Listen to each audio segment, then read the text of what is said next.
Who else could it be but me, your man, Louie T? Welcome to the Command Post Live. You know what it is. Post up. Take command. I, of course, am your Commander-in-Chief, Louie T. Thank you for joining me. Wow. I'd be lying if I told you I was surprised. This was something that I fully expected. However, I was right about it getting done. I told you guys, don't fret. This deal will get done. However, I was wrong about the timing, okay? I am shocked at how quickly this got done. I was expecting this long, drawn-out process.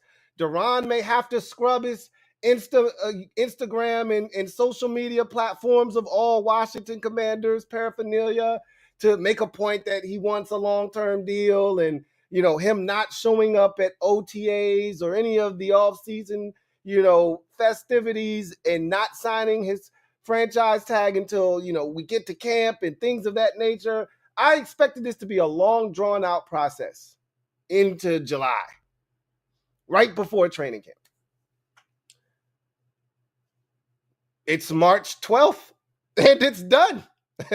Just like that, on a Sunday in March before the start of the new league year, Da'Ron Payne inks a 4-year, $90 million deal with 60 of it fully guaranteed, making him the second highest paid defensive tackle in NFL history, the highest paid defensive tackle in NFL history, not named Aaron Donald. Never, ever trust a man with two first names. However, this is such a brilliant move on the part of Washington. Here's why. Other guys are going to get paid this year, okay? Other guys are going to be paid this offseason. Quinnen Williams is going to get paid this offseason, all right? The defensive tackle in Tennessee is going to get paid big money this offseason, all right? The longer you wait, the higher the price goes. The faster you get out in front of this, the cheaper your deal looks a year or two from now. Because guess what? When Quinnen Williams signs his deal, it's going to be more than 4 years, $90 million, probably. When the defensive tackle for the Titans signs his deal, Jeffrey Simmons, it's probably going to be higher than 4 years, $90 million. Had they waited on Da'Ron and squabbled over a million here, a million there, some guarantees here, some guarantees there, guess what would have happened? Those deals get done first, and now Da'Ron's price gets pushed up because his agent's saying, hey, my guy's better than this guy. My guy's better than this guy. My guy's been more consistent than this guy. My guy's played a higher percentage of snaps than this guy. He should be paid more than this guy. This is a brilliant move. Brilliant move by the front office, Ron Rivera, Marty Hurney, Martin Mayhew, and company. Outstanding move. I have to say this. This has been a damn near flawless offseason by the Washington Commanders. Got to give Ron Rivera and company credit. Okay? As much as some of you out there hate to do it, you have to give Ronald and company credit for what they've done this offseason. They did the thing that we didn't think they were going to do, which was move on from Scott Turner. They didn't rush the process. All right, they waited out Eric Bieniemy while the Chiefs went on another Super Bowl run, interviewed all their candidates, lined up all their ducks in a row. Bieniemy becomes available. They interview. They make the hire. We have our new offensive coordinator. They move on from a couple of guys within the staff, shuffle some things around, bring in a young quarterback coach into Vita Pritchard, shuffling the deck a bit, making things interesting. Look, all of these things could literally fall flat on their face and not work. And we could be back here this time next year talking about a brand new owner, a brand new GM, a brand new head coach, probably a new quarterback, all of that good stuff. Everything could absolutely blow up in their face. But as of right now, I must say, I've been pleasantly surprised by how efficient Ronald Rivera and company have been this offseason. And this is just another move in a long list of things that they've done this offseason to put this team in the best position to be successful this upcoming season. You have to admit, getting this deal done was sheer brilliance. The timing of it right before free agency starts, so you know what kind of money you're dealing with as you head into free agency. You don't have to wonder, how much money do I need to allocate for Da'Ron Payne's deal? Because we're going to get it done. You already know now, okay? Start of the new league year hits, the new cap hits. You know exactly what you have to spend. Now you go into free agency knowing exactly what you can spend and what you probably shouldn't spend. This is a great move. Now you don't have to worry about, did Quentin Williams get his deal? Did Jeffrey Simmons get his deal? What does the numbers look like? Now De'Ron's going to want more because those guys got paid more. It's a beautiful thing. This couldn't have been done any better. They knew they were going to slap the franchise tag on him because they wanted to be able to negotiate with him. They didn't waste time. They were the first team to slap the franchise tag on Da'Ron Payne.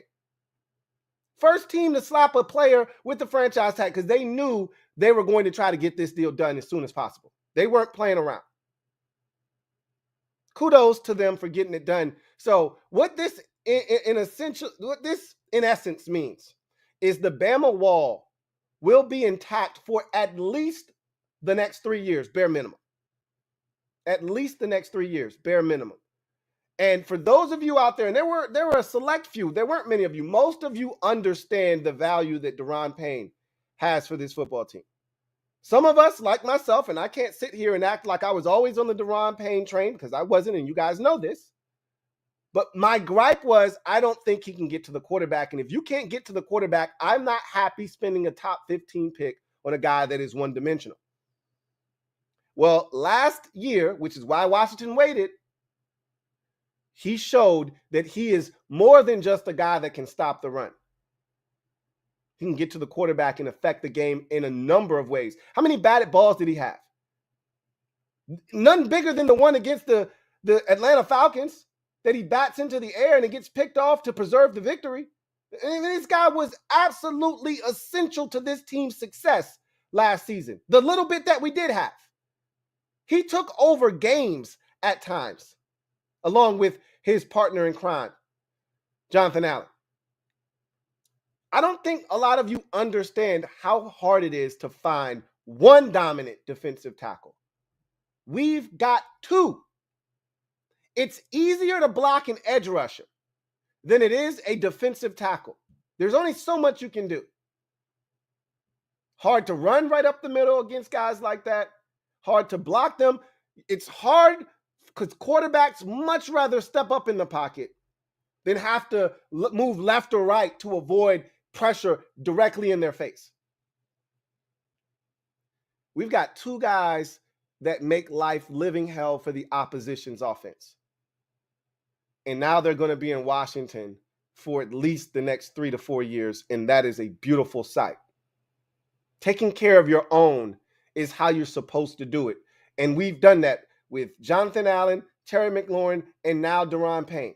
Next up will probably be Cam Curl. We're going to continue to take care of the guys that have done it the right way. Ron told us, and I said, you guys have nothing to worry about because Ron, when he said Da'Ron did it the right way, and now we're going to have to pay him, and he said, we're going to have to pay up, and I don't mind having to pay because he did it the right way. I said, Da'Ron's getting his money here, okay?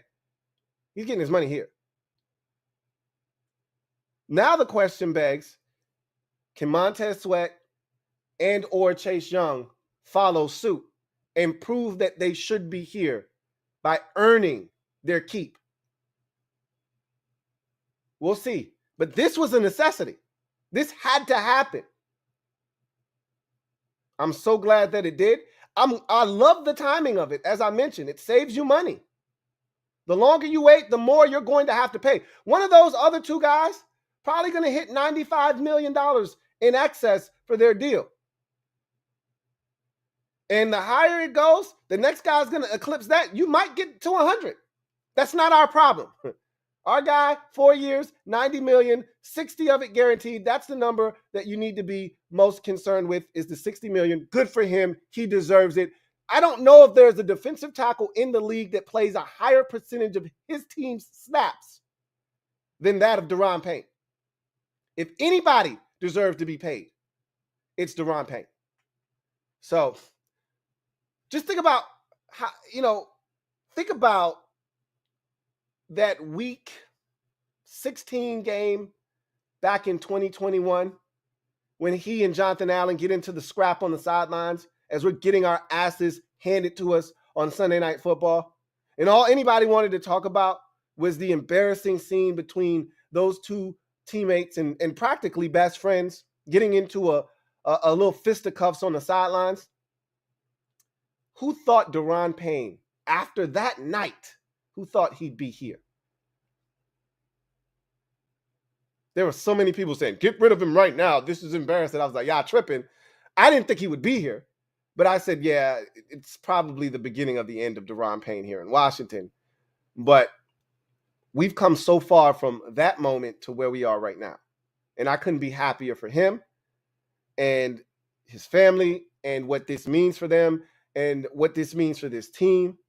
And now you can start to turn your attention to free agency, getting a linebacker, beefing up this offensive line, maybe adding a corner in free agency. We'll see. But you can definitely turn your attention to linebacker, which is the deepest linebacker class in free agency I can remember. I don't know if I've ever seen this much talent, and especially young talent. There are only a couple of guys, Levante David and the ex-Seattle Seahawk who went to the Rams and is now a free agent.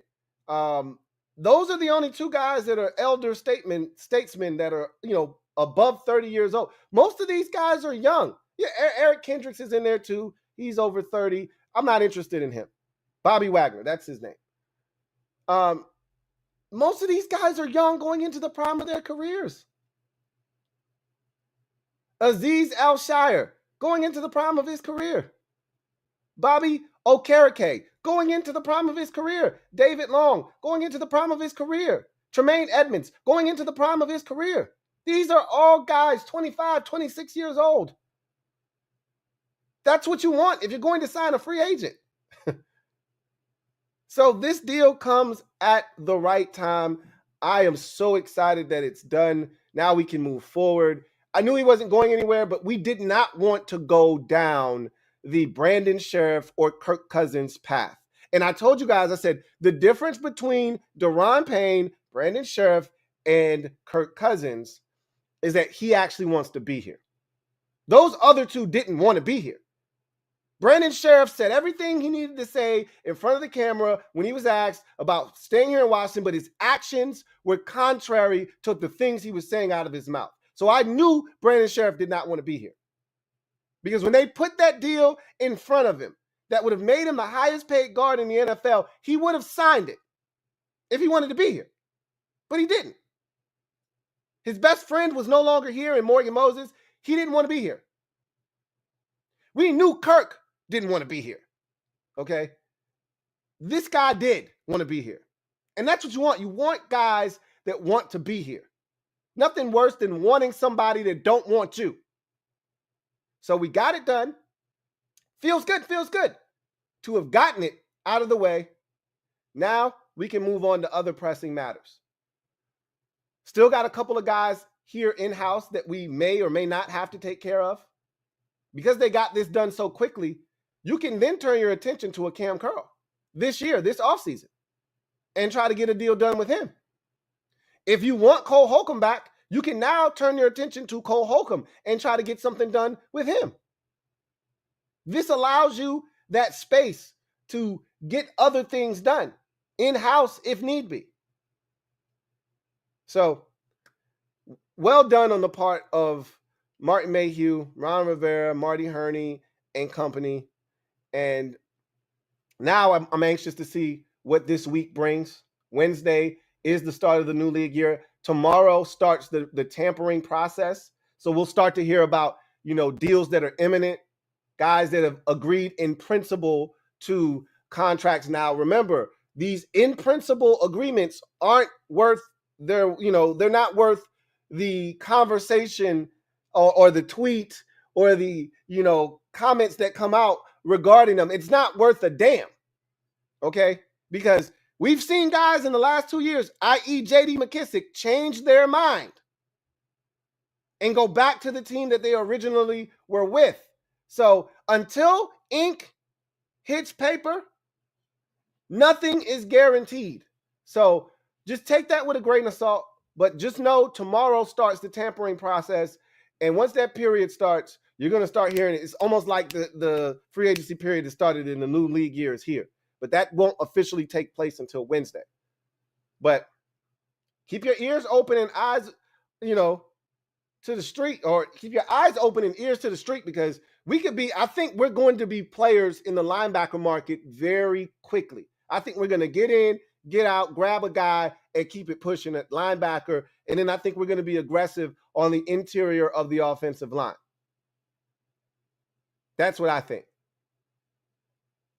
And I think it'll be quick, in and out, and then we're done. So we'll see what happens. Anyway, let's get to the comment section. See what you guys have to say.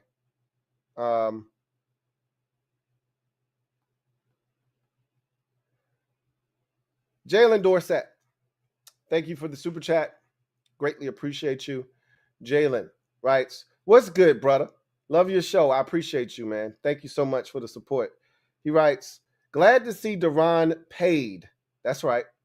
He said, "What final trades and draft picks would you make for this team to get deep into the playoffs?" Well, it starts really with the fortification of the offensive line. I don't even know if that's a word. That sounds really good, though.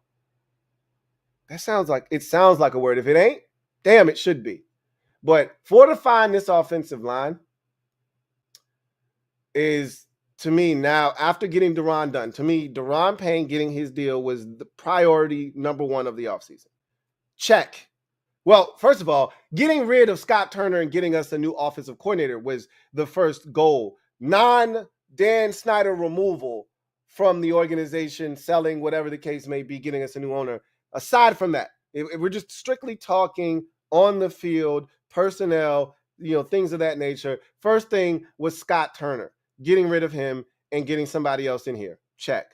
The next thing was find a really good offensive coordinator, a guy that we can be excited about. Eric Bieniemy? Check. All right. Next thing up, hey, get Da'Ron Payne signed here long term. Okay.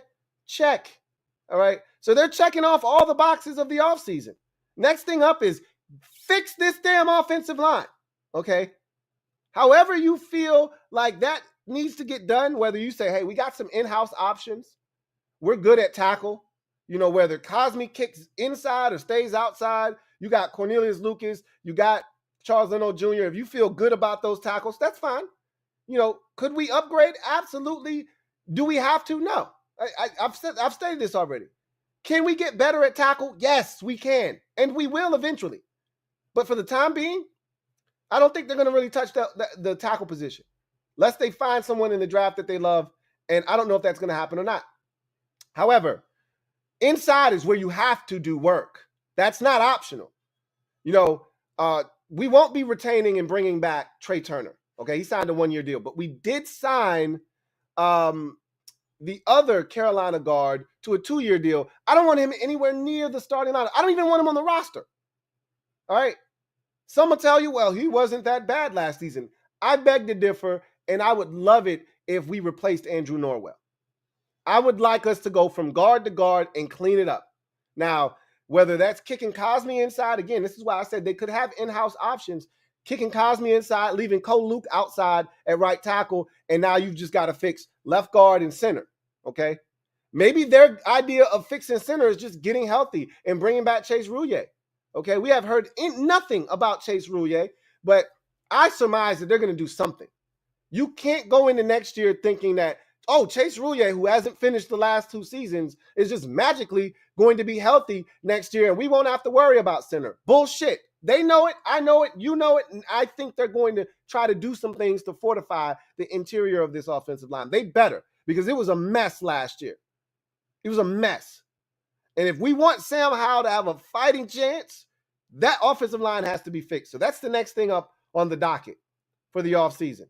So I don't think any trades or anything like that's going to take place. We're not looking to trade anybody. We're not looking to trade for anyone. We're not looking to trade away anyone. I don't think, at least.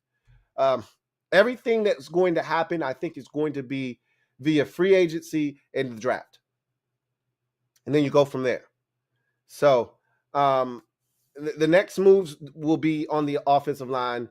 Obviously, linebacker, to me, are the two things that I really want to come out of this free agency period. Anything else is icing on the cake. They go get a nickel corner in free agency, great, awesome. You know, if they go get a wide receiver that can return kicks and punts and things like that, oh, awesome, great, love it. You know, if they decide to go out and bring in a veteran tight end, knock yourself out, bring in a safety, good. You know, I'm not concerned about anything else right now other than linebacker and offensive line, because I know we're going to get a corner or two in the draft. I know you can find some more offensive line depth in the draft. If you want another safety, you can find one. This is not a great safety draft. As a matter of fact, it's the worst position in this year's draft class. But if you're looking for something specific, maybe you find it in the draft, maybe you don't. But as far as I'm concerned, you know, if you're looking for another running back, get that in the draft, right? Like, I like where we sit from a cap standpoint. I like where we sit from a draft capital standpoint. I like where we sit from a needs standpoint. Like, while we still need stuff, if we're able to add to the things that we already have, we may not clean up every single need that we have on this roster, because it's hard to do that in one offseason. But we will put ourselves in a position to compete at a high level. We beat every team in this division except for the Giants last year. We were the only team not named the Kansas City Chiefs to beat the Philadelphia Eagles with Jalen Hurts healthy at quarterback. We smoked Dak Prescott in the Dallas Cowboys. And I can't tell you for the life of me why we can't beat Daniel Jones. But for whatever reason, we can't beat Daniel Jones. Okay? We can tie him, but we don't know how to beat him. I can't explain it, but I like our chances. Not just in the division, in the conference. If we clean up some things and if we can stay relatively healthy. It's asking a lot, because we always seem to get bumps and bruises. Honestly, last year wasn't that bad. It was actually a mild year for us. We were relatively healthy last year. Started to have some things break down towards the end of the season, like we always do. Offensive line was in shambles, specifically at center, right? Guard wasn't much better. You know, as we started to break down, you lose J.D. McKissick, you lose Cole Holcomb, you lose Juice late in the season. He wasn't right. He tried to fight through it. He couldn't. You know, we got banged up late in the season. Jamin Davis ended up getting put on IR late in the season. We were walking wounded late in the season, but it wasn't until we knew we were eliminated where a lot of those guys ended up going on IR and things of that nature. But last year wasn't a terrible year for injuries for us. We've had much worse. You know, losing your second round pick in Mathis, it happens. But for the most part, we were healthy. Hopefully we can be even healthier next year, because that's what this league is all about. It's a war of attrition. So I think to answer your question, it's twofold. Fortify the offensive line, and then you have to get Sam Howell to play well. Whether that be great play calling on the part of our new offensive coordinator, Eric Bieniemy, or if guys just step up and make plays, whatever the case may be. But Sam Howell, we're only going to go as far as the quarterback position takes us. We've seen that over the 3 years Ron's been here. You know, the quarterback position giveth, it taketh away. We've seen that in all 3 years that Ron has been here. You're only going to go as far as the quarterback position takes you. Todd Labor, thank you for the super chat. Greatly appreciate you. My guy, Todd. writes, congrats to Da'Ron Payne. Likewise, I second that. And Coach Rivera for working out 4 years, 90 million, 60 million guaranteed. I'm so happy right now. Hail to the Commanders, first time subscriber. Welcome aboard, Todd, man. I can't thank you enough for coming aboard and riding this wave with us, this emotional roller coaster, if you will. We do this all the time here. The ups, the downs, the highs, the lows, the peaks, the valleys. We experience it all here. It's sort of a therapy session. Big win. We're here. We're celebrating together. You know, soul crushing loss. We had 2 or 3 of those last year. We experienced those together as well. So glad to have you on board, and I look forward to chopping it up with you in the future. And I am ecstatic about the deal as well. Them getting it done in the timely manner that they did is so smart on the part of this organization. We've lacked foresight for so long, you know, and, you know, some would say, well, foresight would have been doing this deal last year. Well, they didn't know he was going to go out and get 11.5 sacks this year. I didn't know that. I told you, I was on the fence on Da'Ron, bringing him back. And I know there's some of you out there, my guy Derek B in particular, that was banging on the table, hell, standing on the table and tap dancing on the table like he, you know, was, what's my man's name? Oh, I can't think of my guy that tap dance. Gregory Hines, right? Tap dancing on the table like he was Gregory Hines for signing Payne last year. However, I needed to see, just like they did. I needed to see that he was worth 4 years, $90 million, 60 of it guaranteed. And I think he showed that. For some of you, he had already shown you that in the past. For me, not exactly. Not exactly. I'm sold now, though. I'm sure. So I love the fact that they had the foresight to get it done before the other defensive tackles got their deals done. That's foresight. Knowing that the price is only going to go up if you wait. It's not going to get any cheaper. So love that. I love the fact that Ron has been a man of his word. He's taking care of players who have taken care of business here. And I'd like to continue that trend, no matter who's here, whether it's Ron and Martin Mayhew and Marty Herney, or if it's a totally different group of individuals running the show. I'd like to see this trend continue of taking care of the guys that have gotten it done here for this organization. Homegrown product, guys that we've molded and reared into big-time players here in Washington. Take care of them here in Washington. Thank you for that, Todd. Zoe Life, No Life. Thank you for the super chat. Greatly appreciate you. Who writes, I'm for BPA, but is D end more important than cornerback now? No, it's not. Because when you look at the defensive end position, with Chase Young being healthy, and we're assuming health, reportedly he's already seen Dr. Andrews, who has given him the thumbs up and the clean bill of health. With him back in the mix, you're back to the rotation that you thought you were going to have prior to his injury, which is your Chase Young on one side, Montez Sweat on the other side, with James Smith-Williams, Casey Toohill, you know, and company backing those guys up. So it's not an issue now because you still got one more year of Montez Sweat, bare minimum. And you've still got 2 if you pick up the 5th-year option on Chase, which I think would be an absolute shit show if you don't pick it up, you know, coming up. So it's not a dire need, but if they want to have foresight, I'd be drafting. This is as deep of a edge rushing draft class as we've seen in recent years, right? Ton of talent at the top, you know, solid quality depth throughout. Find a guy. Doesn't have to be in the first round at 16. You know, doesn't have to be in the second round. Could be in the third round. Could be in the fourth round. But you should be adding a defensive end. If you're not sure, which you can't be 100% sure about what you're going to do with Montez Sweat and Chase Young at this point, you have no idea what you're going to do. Just like you had no idea what you were going to do with Da'Ron Payne, which is why you hadn't signed a deal, and put a deal and offer on the table with him. You had no idea what you were going to do with him. He had to go out and prove it, and he did. You have no idea what you're going to do with Montez Sweat.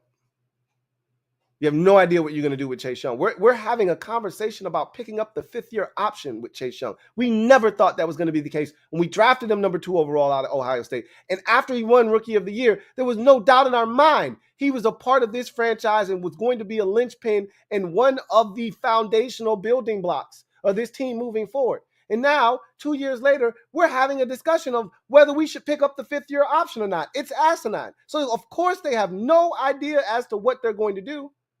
And because of that uncertainty, you should be drafting a defensive end at some point. Doesn't have to be at 16.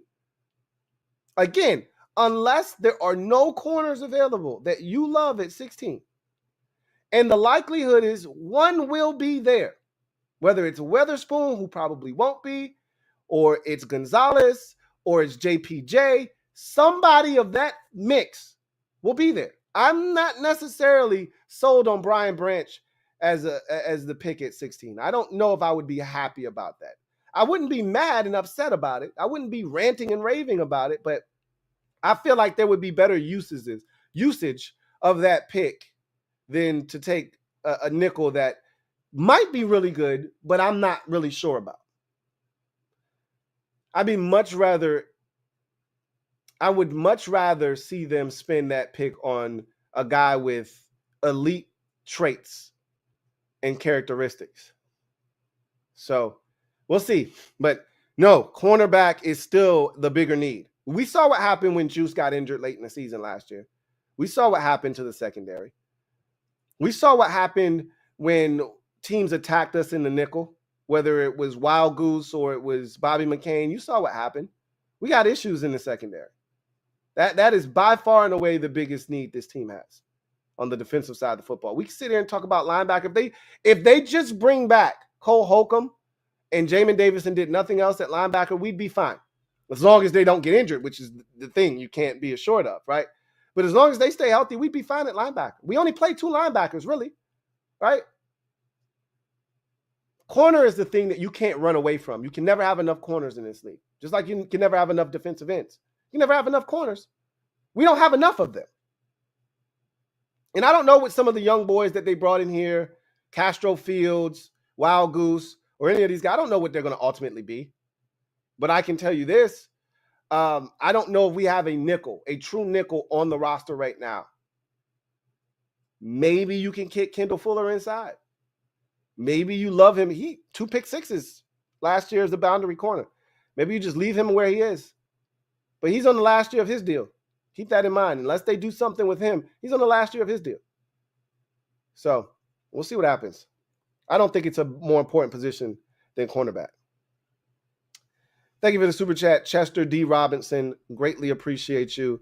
I'll look for some, excuse me, I'll look for a comment from you. If I find it, I'll read it. Thank you for the super chat. Mr. Pink, thank you for the super chat. Greatly appreciate you. Mr. Pink writes, what is this what you expected after the sideline fight? I talked about that earlier. I don't know if you super chatted this before I brought it up or afterwards, but no, it's not. Okay. I totally thought he had played his time was, I didn't think it was up immediately. There were some people, get rid of him right now. This is a disgrace. And I'm like, what are you, 75 years old? Get out of here. Shit happens. In the heat of battle, if you've ever played sports, anything competitively, as you get older and you care more, things get heated. And I thought both of those guys were wrong. I thought Jonathan Allen was more in the wrong than Da'Ron Payne was, right? Or vice versa. I thought Payne, because I think it was Payne who, or was it Jonathan Allen? I can't remember. Who he kind of smushed the other guy, put his hand in his face first. I think it was Jonathan Allen that put his hand in Da'Ron Payne's face first. And then Payne, smushed him, and then Allen punched him. Or I could have it backwards, and Payne could have put his finger in Allen's face, and then Allen punched him. Whomever put their finger, which was the first contact in that whole skirmish, they were the one in the wrong, if you ask me. But it didn't matter. Jonathan Allen wasn't going anywhere. We knew that. That was their guy, right? So naturally, Da'Ron Payne is going to be out of here. He was fuming that night. He was embarrassed. He was pissed off. Anybody that gets into something like that. One of my best friends, we got into it over a football game. Similar situation. Shit happens. One of my best friends, okay, shit happens. In the heat of the battle, I'm hyper competitive to the point where it's almost unhealthy. Shit happens. No, I didn't think he would still be here. But like as I said earlier, 2 years later, look where we are now. New deal for him, new deal for Jonathan Allen, and those guys are going to continue to wreak havoc for the next, 3 to 4 years together. And it's a beautiful thing because we have one of the most dominant interior tandems in the league at the defensive tackle position. And that's not up for debate. Go find me a tandem in the league. Giants fans may try to argue that their tandem of Williams and what's the guy from Clemson that they have in there, that those two are better than what we have. I'll take my two against their two any day of the week. Give me R2. That might be the only tandem inside that can even have a discussion with us. I don't think there's another team that has two defensive tackles the caliber of what we put on the field each and every single week. So I'll take our guys over anybody else's in the league. Period. End of discussion. So keeping that together is huge. Billy A, thank you for the super chat. Greatly appreciate you. My guy, Billy A, writes, if you listen to Ron, he told y'all the game plan. He wants to get our guys done first so he can see how much money he has left for free agency. Then draft BPA in draft. Draft BPA in the draft. Ron said exactly that, where specifically the last part, which was he really wanted to take off the table the fact of needing players. He said this numerous times. I don't want to go in needing a position. I want to go into the draft being able to just draft the best player available, whomever we feel like can help impact this roster immediately in the first round. I really don't want to go in with that Jamin Davis mentality that we had back in 2021, where we felt obligated and compelled to take a linebacker no matter if that position where we sat warranted that from a value standpoint. We felt obligated that year to take a linebacker, and they did. And it might not have been the best from a value standpoint, but they felt like they did what they had to do. He doesn't want that kind of pressure on him this year. He doesn't want to have to draft a specific position out of necessity. He wants to get rid of all the needs that are dire so that he can get into the draft and they can just do whatever it is they want to do. Well, they got some work to do if they want that to be the case, specifically in free agency. But this was one of the items that they wanted to take off the table, was getting Da'Ron Payne done, and they did. I told you, Ron is a guy that, again, I've said this, hasn't lied to us. There have been some convoluted messages with Ron from time to time, but he's never lied to us. And if you listen when he talks, specifically in the offseason, when he gets a little chatty, Ron will tell you what's really good. You can listen to him if you like, but Ron will tell you what's really good. William Edwards, thank you for the super chat. Greatly appreciate you. William writes, I didn't think much of Allen or Payne before their contract years. I've seen it from Sweat, but Young is a face of the franchise. How the F do we solve this? So you're basing a lot of your analysis of these players based off of potential, because you haven't seen anything from Sweat or, to me anyway, from Sweat or Young that suggests that they should be signed long-term here. They got work to do, both of them. I need a breakout year from either one of those dudes. Neither one of them has eclipsed 10 sacks yet. Neither one of them has penetrated double-digit sacks. In the case of Montez Sweat, he's been more consistent. I think he ended up with like 6.5, 7.5 in his rookie season. He got hot late in that rookie season. Remember, he went the first 8-9 weeks of his rookie season without a sack. Then he turned it up late in that year, right? His second year in the league, he was really good. Started to establish, what he was all about. That 2020 year, along with, Chase Young, they were fantastic. He had the pick against Dallas for the touchdown. He was starting to, assert himself as a dominant run defender, and he was starting to get close to hitting home. 2021, I thought he and Chase Young took massive steps back. Obviously, Chase Young won Defensive Rookie of the year prior, had 1.5 sacks before getting injured against Tampa, and Sweat had an up and down year.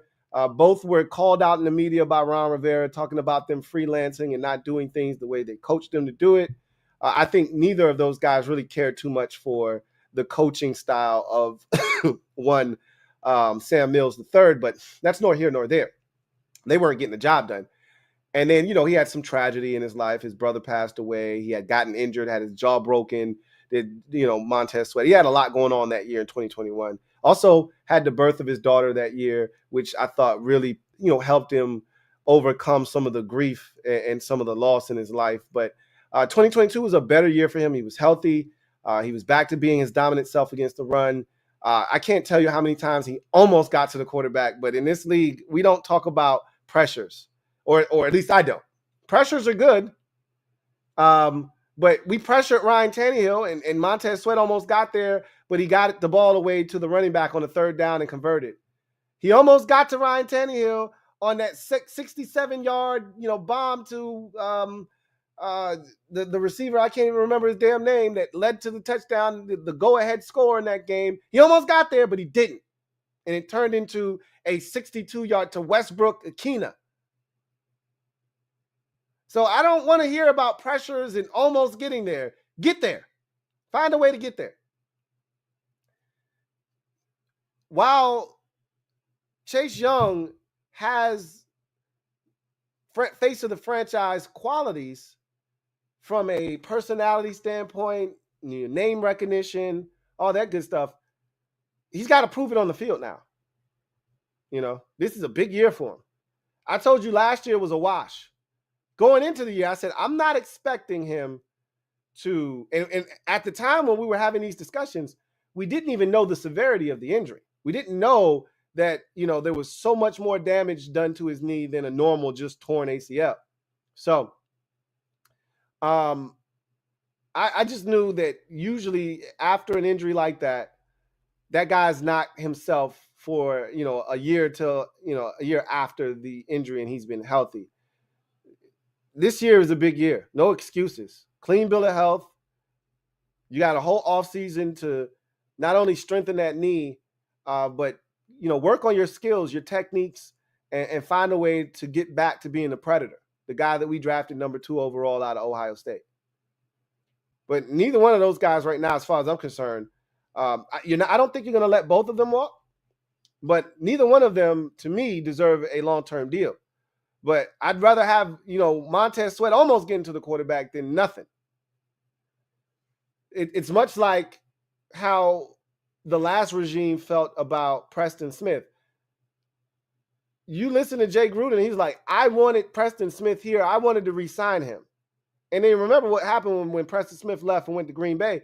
He had 12.5 sacks that next year for the Packers. And he's been really good for them. I would hate for that to happen here. Ricky Lemmeyer, my guy Ricky L. What's going on, man? It's been a long time. Good to hear from you, my guy Ricky L. Thank you for the super chat. Greatly appreciate you, writes. Just wanted to stop by and say, love you, big bro. Hey, I appreciate you, Rick, man. Always good to hear from you. Look forward to chopping it up with you, especially as we get closer to the draft. I know we'll be having some conversations. about your Eagles and about some of the moves that they either did or didn't make, and some of the guys that you like in the draft. So always good to hear from you, Rick, and appreciate you as always. Antoine Davis, thank you for the super chat. Greatly appreciate you. Antoine writes, check your inbox on Twitter. Okay. Checking the inbox on Twitter right now. And he says, hey, the way our first rounders are drafted, sometimes it's best to stretch the money at the last minute, especially if we push it out. Sweat is next, and Young was drafted a year later, which gives them time to sign them both. What do you think? Well, that's theoretically how it's designed. If you stagger your guys, because while it seems inconceivable right now to re-sign all of those guys, as you get later into these deals, you can move money around. The cap is continuously going up. Things change, and this is the key to all of this. We're not even having this conversation if we have a franchise quarterback that we have to pay on the roster. We're not having the conversation of can we pay all four. You can't pay all four guys. You can't even pay three of them. You would have probably had to pick two of them if you were paying a quarterback here. Let's say Dwayne Haskins had worked out and he would be probably up for a deal right now, right? Because you would have picked up the fifth-year option already like you did with Montez Sweat, and he'd be going into the final year of his deal. This is the time to get the deal done, right? If we were paying Dwayne Haskins big money, or any quarterback for that matter, we traded for Carson Wentz and we were paying him $28 million. Whatever the case may be, you wouldn't be able to get these types of deals done, which is why a lot of people were against going after Lamar Jackson, because it would stunt the growth of your roster, and it would prohibit you from being able to keep this nucleus of players on the defensive side of the football together. All right. However, you want to be in a position where you have to pay a quarterback because it means you've solved the biggest position in all of sports. To me, specifically in this sport, you've solved the position that matters the most and impacts the game the most. And that's what every team strives for.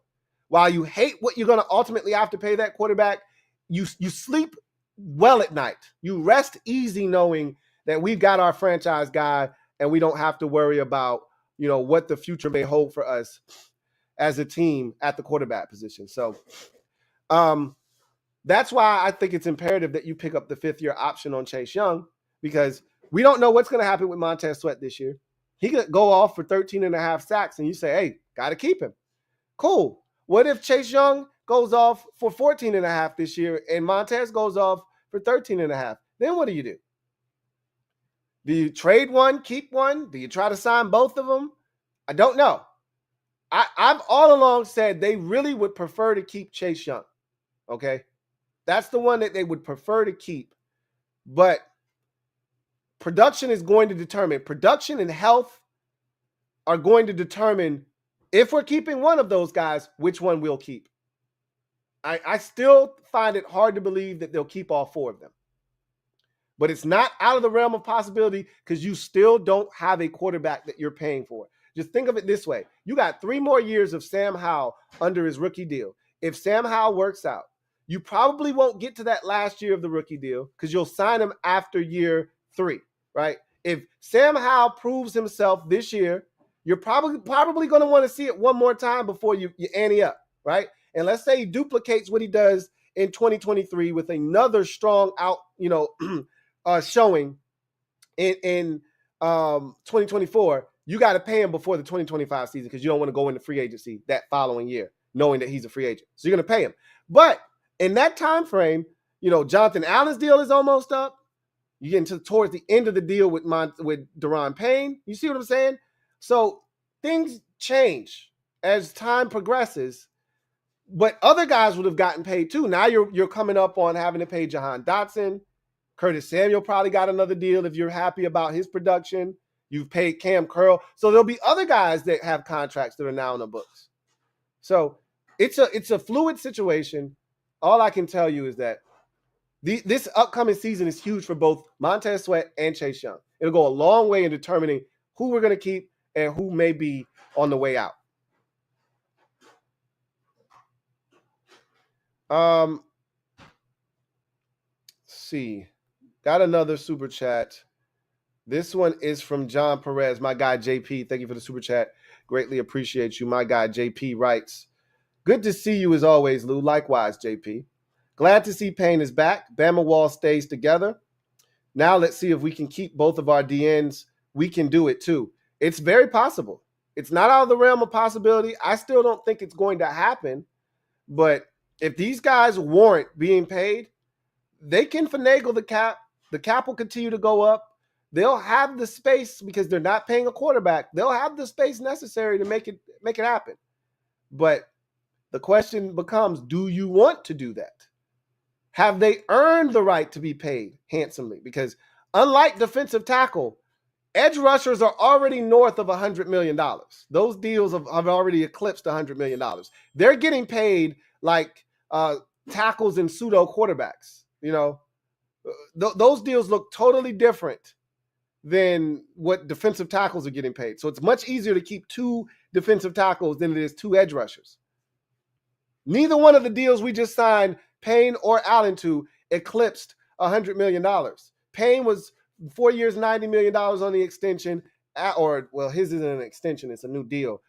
Payne or Allen's was a 4 year, $72 million extension. So you start talking defensive end, you're talking, 8 figures, more likely than that. Wait, 9 figures. You're talking 9 figures, more likely than not.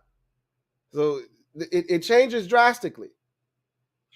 So just keep that in mind. Jason Fios, thank you for the super chat. Greatly appreciate you. My guy Jason Fios writes, what up, Lou? What's up, Jason? Says, I was thinking 80 over 4, but glad he got paid. So getting it done today means they bringing in a big-time free agent and didn't want to upset Payne. Does this mean we're only keeping one edge? I don't think this means that they're going to only keep one edge rusher. Don't think it. I think this only was them trying to get this done out of the way as soon as possible. I think they were going to be aggressive in free agency regardless. Okay, regardless. But does it bode well for them to get this done sooner rather than later? Yes. Because what if they do go out and sign Tremaine Edmonds to a 5-year, $90 million deal and you hadn't got Payne done yet? Now, 5 years isn't 4 years, right? The AAV is different, okay? But still, how would that look, right? I'm trying to get my contract, but you see fit to go out here and bless a dude that hasn't done a single thing for you in this organization on the field, but you want to go bless him before you bless me. That could become problematic. Guys get in their feelings. So I think it was just wanting to get this done as soon as possible. It's cheaper, as I've already stated. The longer you wait, there are other pending defensive tackles looking to get paid. The longer you wait, the higher the price goes.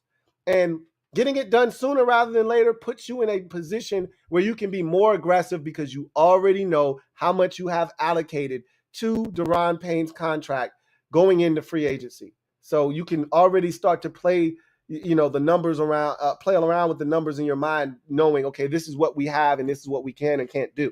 So I don't think it was about wanting to upset him necessarily, even though I do think that factors in a bit, wanting to take care of your own guys, not having him wait.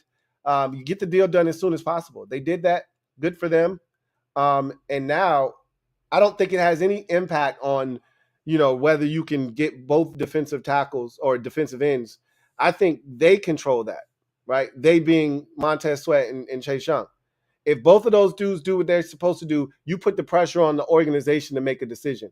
Right now, I don't think the organization has to do anything with either one of those guys because I don't think either one of those guys have performed well enough to warrant the contract that it will take to get them to stay here in Washington.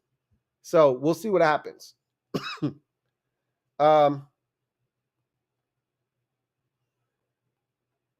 Got another one here from Twin D. Thank you for the super chat. Greatly appreciate you. My guy Twin D writes, signing Payne shores up our defensive tackle depth with our second-round pick from last year for Darian Mathis. This is starting to get interesting as we now focus on linebacker. I've talked about this already. You got the Bama Wall, you got John Ridgeway, you got Fedarian Mathis. I love our interior defensive line. We are set right there with just those 4 guys, right? Defensive end, I would like one more havoc-wreaking defensive end. When I hate when we take both Montez Sweat and Chase Young off the field, and it's James Smith-Williams and Casey Toohill in the game. I just don't feel like we're going to get to the quarterback. So if we could get another guy, and actually liked F.A. Obata last year, he was not terrible. But I would like a young guy in here. Even if there's a chance that you could keep both of them, it doesn't hurt you to draft a defensive end, okay? It doesn't hurt you. It can only help. Because whether you decide you want to keep both of them, or you want to keep one and trade one, or you want to let one walk and keep one, or you want to let them both walk, having another defensive end gives you options. I'd like them.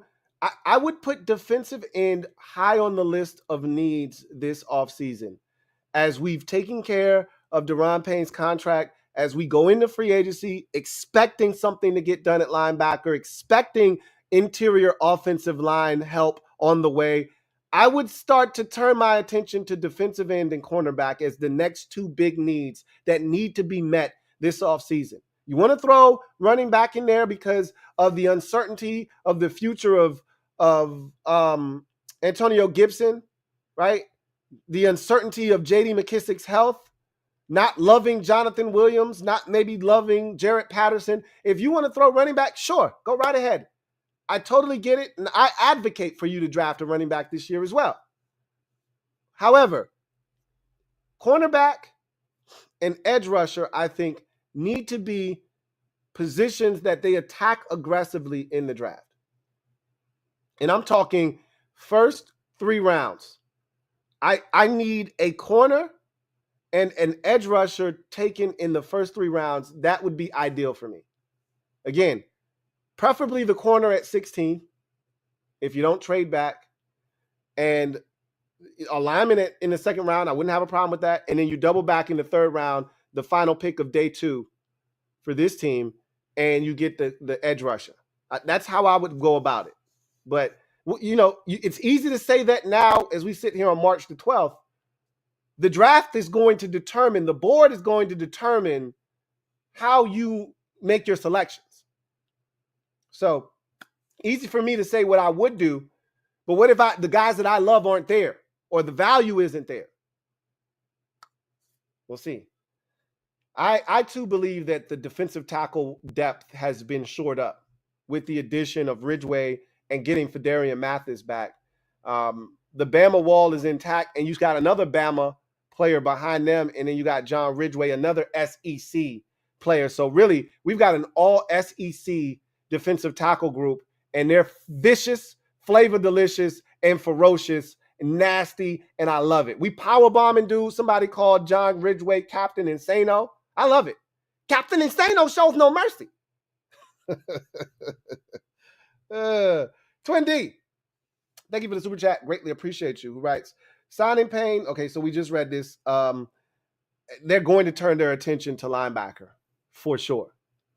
And I expect us to come away with someone. It's too deep of a free agent linebacker class for us to not come away with someone in free agency that we feel good about, helping fortify the line. Even if it's Cole Holcomb being brought back, he's a part of the mix of this deep class of free agent linebackers. Even if they just decide, you know what, let's just bring Cole back. Okay, fine. That shouldn't stop you from bringing another guy on board, though, because the problem was Cole got hurt last year and we were screwed. Because I don't want David Mayo, I don't want John Boom Bostic or anybody like that near the starting lineup if a guy goes down.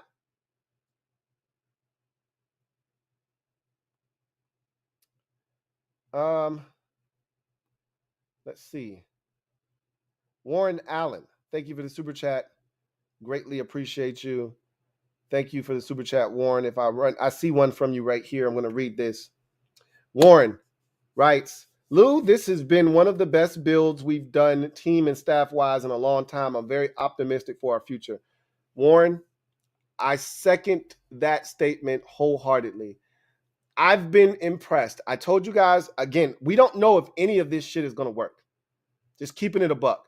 We have no idea if getting rid of Scott Turner, which I don't think anybody disagrees that was the right move. But you get rid of him, you better get it right, right? Like I said, you better get this right, Ron. This is the difference between you coaching here or looking for work next year. You better get it right. Going out and getting Eric Bieniemy, we all endorse that. We feel good about that. He could be terrible as an offensive coordinator. He could be special, one and done, and a head coach somewhere next year. But for that 1 year, we may have a dynamic offense. They didn't go after Lamar Jackson. They're going to roll with Sam Howell, okay? They're going to sign a veteran quarterback. We talked about this already. That veteran is going to come in here. He is not going to beat out Sam Howell for the starting quarterback position, however, right? Sam Howell's the guy. If Sam Howell is good, they made the right decision because he's on a rookie deal for the next 3 seasons. That's how your window is expanded. They went out, they played around with the staff. You moved on from Drew Terrell. I don't know if that's the right decision or not. You brought in Bobby Ingram. We'll see how that works. You didn't get rid of the former quarterback's coach. You gave him a new title, but you brought in a 36-year-old Tavita Pritchard. That's ballsy. It's shaking things up. I like it. I like it a lot. You get Da'Ron Payne's deal done before anybody thought you would. I gotta say, and I said it at the top of the show, I'm impressed. This is not normally how we conduct business. This has been a well-constructed and, most importantly, executed offseason to this point. It's been very efficient.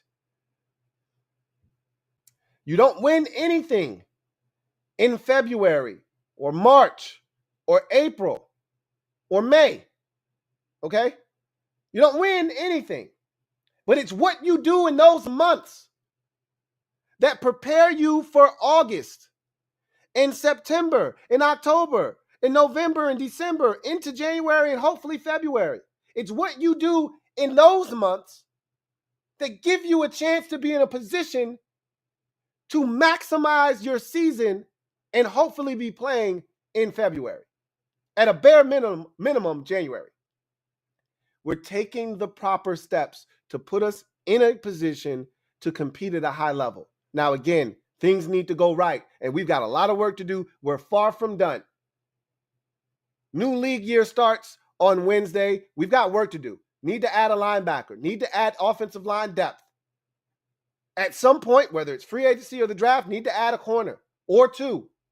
Probably should add another linebacker. Need to add a defensive end. Need to add more offensive line help. Probably need to add a running back. We could use a punt/kickoff return man. At a bare minimum, a punt returner. A lot of shit we could use. Could use another running back. I like Jonathan Williams. I don't love Jonathan Williams. A lot of work to be done. But they're doing everything the right way, taking the necessary steps to change what has been status quo here and stale and repetitive. We've done the same thing over and over since Ron got here, minus his first offseason here, where it was a different guy and Kyle Smith kind of helping him run the show. Since Ron has taken over, brought in his cronies in 2021, it's been the same shit. It's been repetitive on a loop over and over again. Go after big free agent quarterback, swing and miss, settle for some lesser guy that sucks, bring them in, have that guy get injured, put Taylor Heinicke in the game, not make enough adjustments around Taylor Heinicke, lose. Rinse and repeat. Swing for big free agent quarterback, miss, settle on a guy, that guy gets injured, Heinicke's back in there, don't have enough talent around Heinicke to overcome some of his shortcomings, lose. They're doing it different this year. Hell, Heineke may not even be a part of the equation this year. Shit's different. Doesn't mean it's right, but at least it's different. I think most of us got tired of the same old rhetoric over and over again. At least it's something different.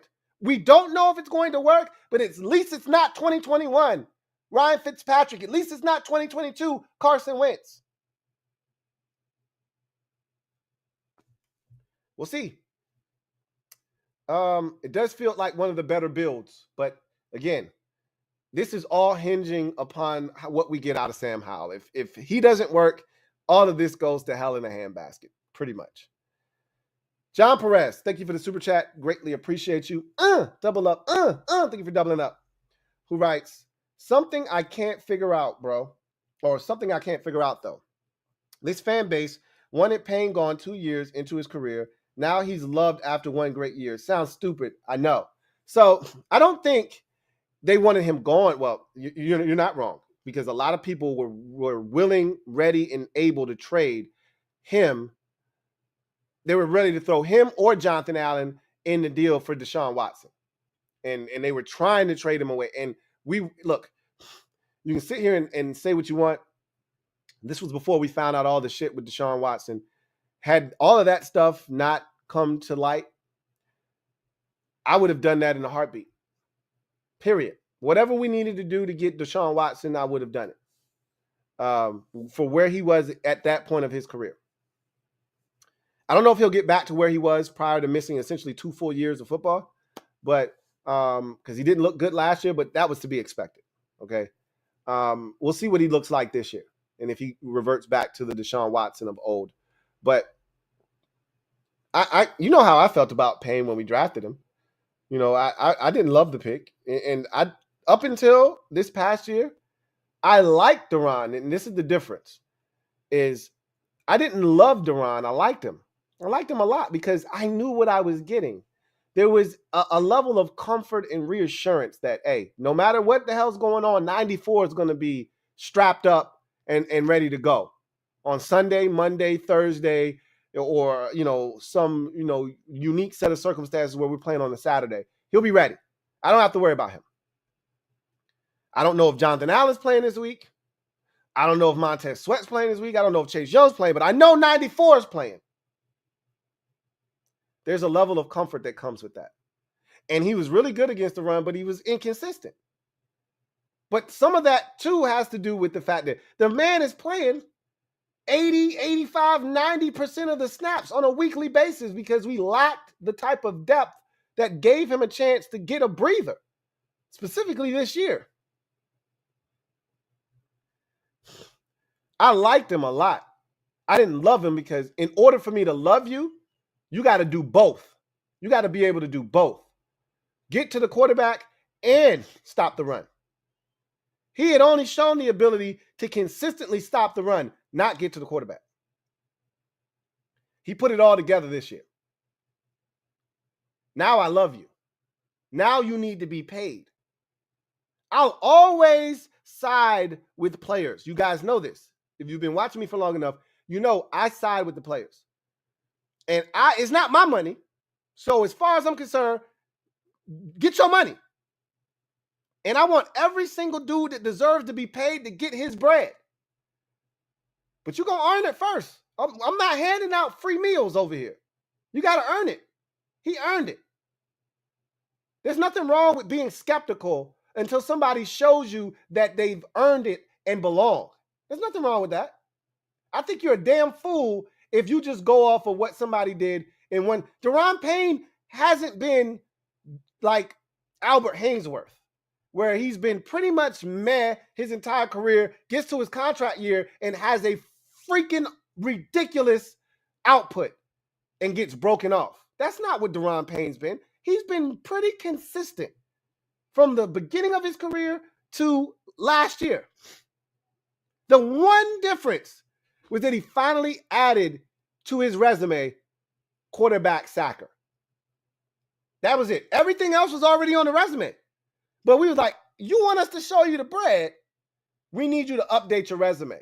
And on that resume, it needs to say quarterback sacker. He updated the resume. It said quarterback sacker. We said, well, what kind of experience you got? Oh, 11 and a half. All right, that'll get you paid, man. I got you. I'm looking for an update on these resumes from Montez Sweat and Chase Young.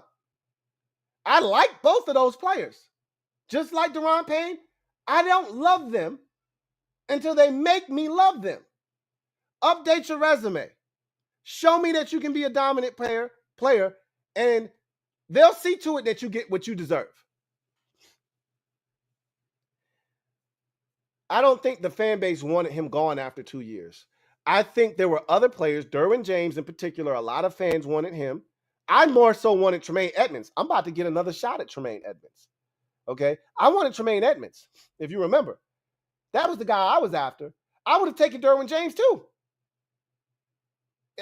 To me, either one of those guys made a ton of sense. Da'Ron Payne, I didn't have a problem with them taking Da'Ron Payne as much as I had a problem of them taking him over who they took him over. If those two guys weren't there and they took Da'Ron Payne, I wouldn't have had anything to say. Shut your damn mouth. What do you want them to do? But the problem was those guys were there.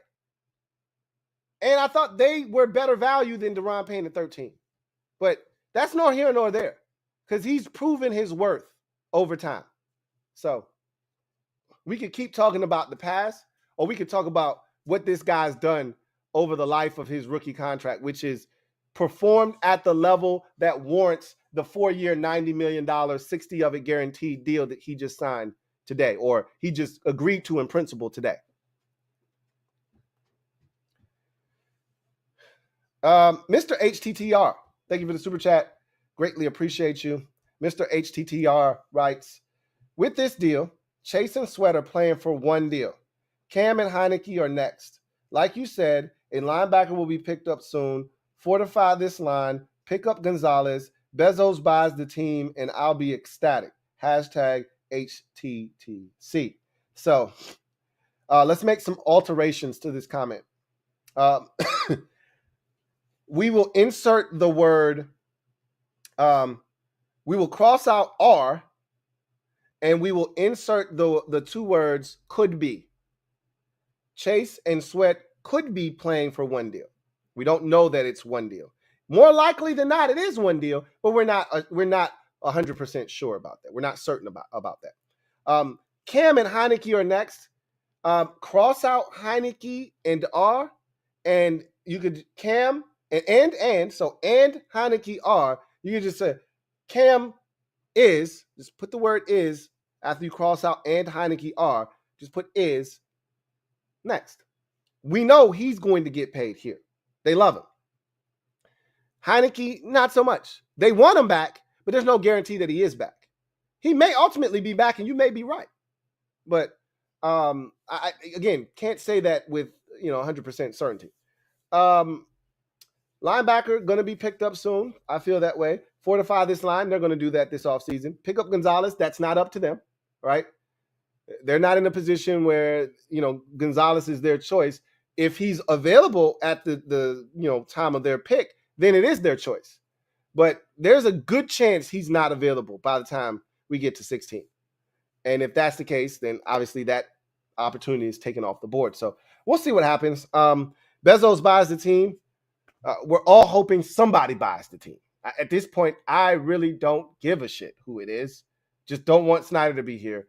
I'd prefer it to be Bezos because he's got the big enough wallet and some connections in DC that could probably get the stadium back where it belongs. But at this point, just get the organization out of the possession of the guy that has been holding this black cloud over our heads, and we can move forward with that. Thank you for the super chat, Mr. HTTR. Chester D. Robinson, thank you for that super chat earlier. Really appreciate you, writes. Just wanted to show some respect. I just want to say thank you, and I appreciate you, Chester. Thank you so much. Metaphor, thank you for the super chat. Greatly appreciate you. Metaphor writes, celebrate! 2 D-line down, 1 to go. Chase or Sweat, decisions. That's what it feels like. 2 edge rushers playing for 1 contract, as Mr. HTTR just said, but I'm not going to, rush to a conclusion on that one. Anything could happen. Again, what do you do if they're both dominant this upcoming year?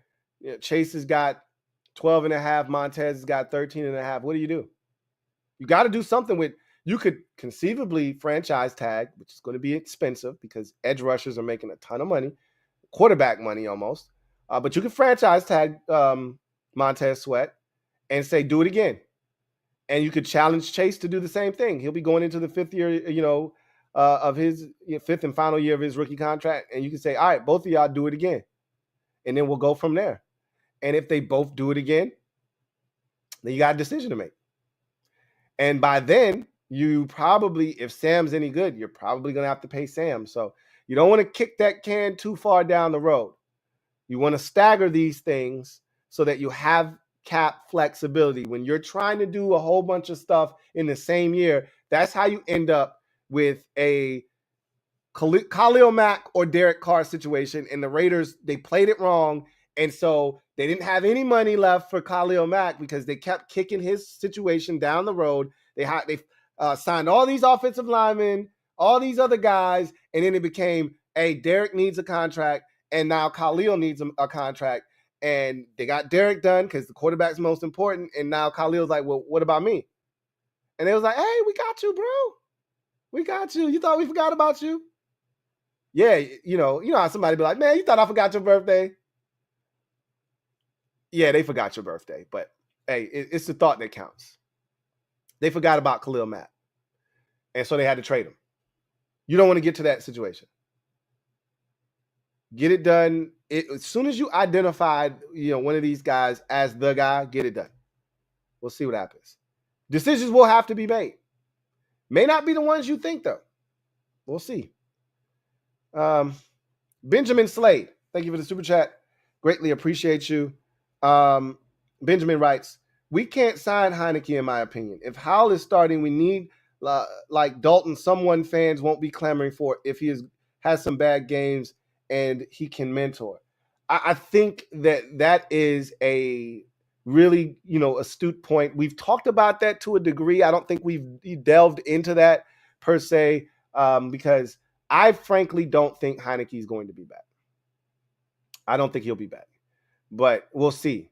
But that is something that does exist. We've talked about it already, that if you bring Heineke back, there is a portion of this fan base that still thinks Heineke's gotten a raw deal, and they never have really given him an opportunity to show what he's capable of, and that he should have, an opportunity to be the starter. And to your point, if things don't go well with Howell in a start or two, you would have some of the fan base saying, if you put in Heineke, you wouldn't have this issue, which to me is asinine because Heineke's had his opportunities, and we've seen what has happened with him over the 2 seasons he's gotten an opportunity, specifically, 2021 and how badly that ended. 2022, some of it was circumstance. But again, at the end of the day, he didn't get it done. They're going to bring in a veteran, whether it's Dalton, whether it's Bridgewater, Jacoby Brissett. We'll see what kind of a quarterback battle are they really trying to have. If it's Dalton or it's Brissett or someone like, that's not a real battle. If they bring in a Mike White type, oh no, they're really trying to have a quarterback battle in here. I surmise it'll be the former, not the latter. They're not really trying to have a QB battle for real. Just a veteran to come in here to push him a little bit, but also, like you said, to mentor him. I think it's going to be a guy that's been in the league that Sam can lean on, and they want a healthy quarterback room. And I think you should. And how many positions can you draft? Right? We don't have 50 picks, but you should be drafting a quarterback this year. Like that should be on the list of items that this is a deep quarterback draft class. Grab one. It's not going to hurt you. Even if that guy only develops into a quality NFL backup, grab one. Then you got a backup quarterback. Grab one.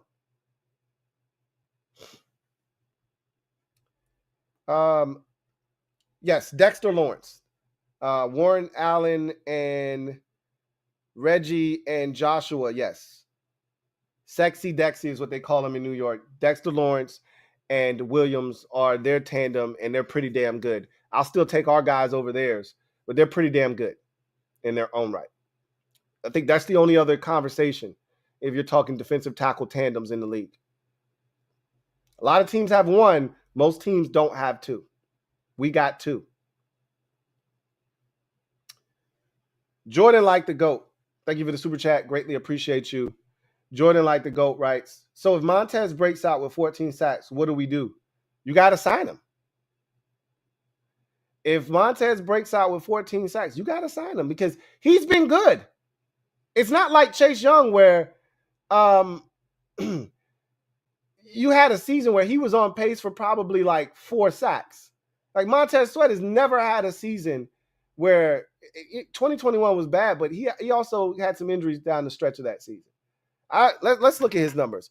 I think he had 6.5 or 7.5 his rookie season.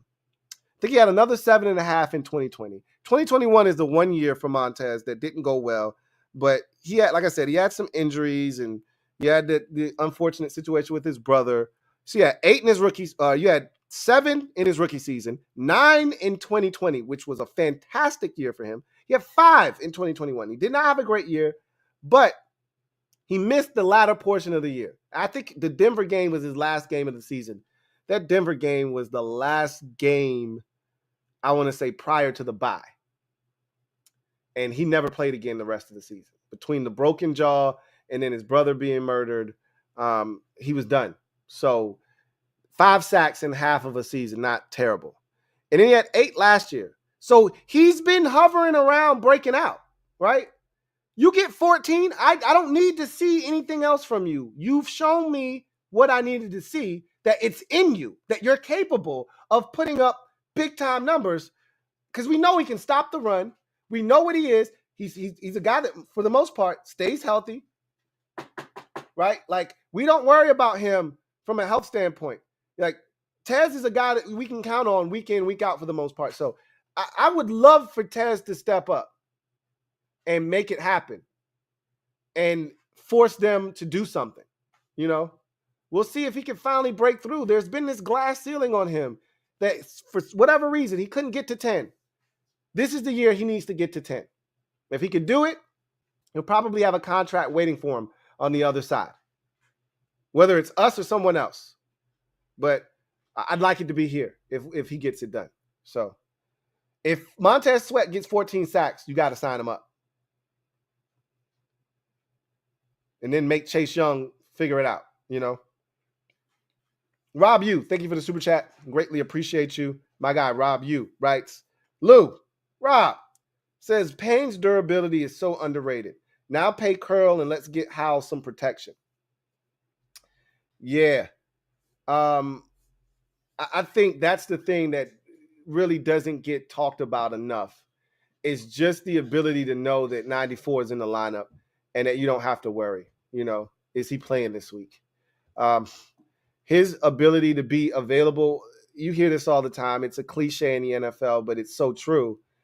The best ability is availability. Like, I don't care how good you are if you're not, like we went through that with Jordan Reed, right? Like he could have been one of the best pass catching tight ends in the league. He could have been right up there with the Kelseys and the Wallers and the Andrews of the world. All these guys that we're seeing dominate, Jordan Reed could have been right up there with those guys.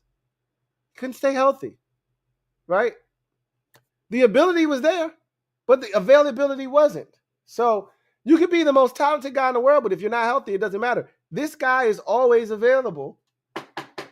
And I think people don't talk about that enough. That's the thing I brought up with Kirk Cousins that nobody wants to talk about because, oh, he's a choke artist. He's a stat patter, this, that, and the third. I'm like, well, at least his ass plays every damn week. Takes a beating and keeps on ticking. We haven't had one guy start to finish since Kirk left here in 2017. One guy hasn't started the season and finished it.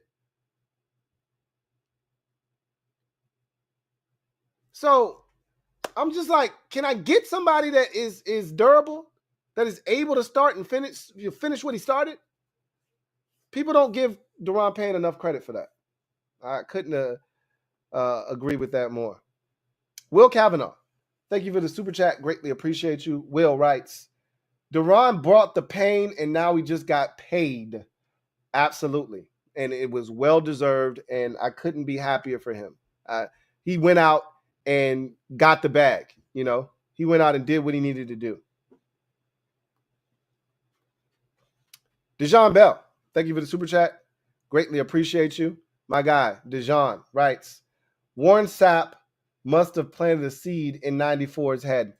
You know what? Sapp coming here was a blessing, honestly.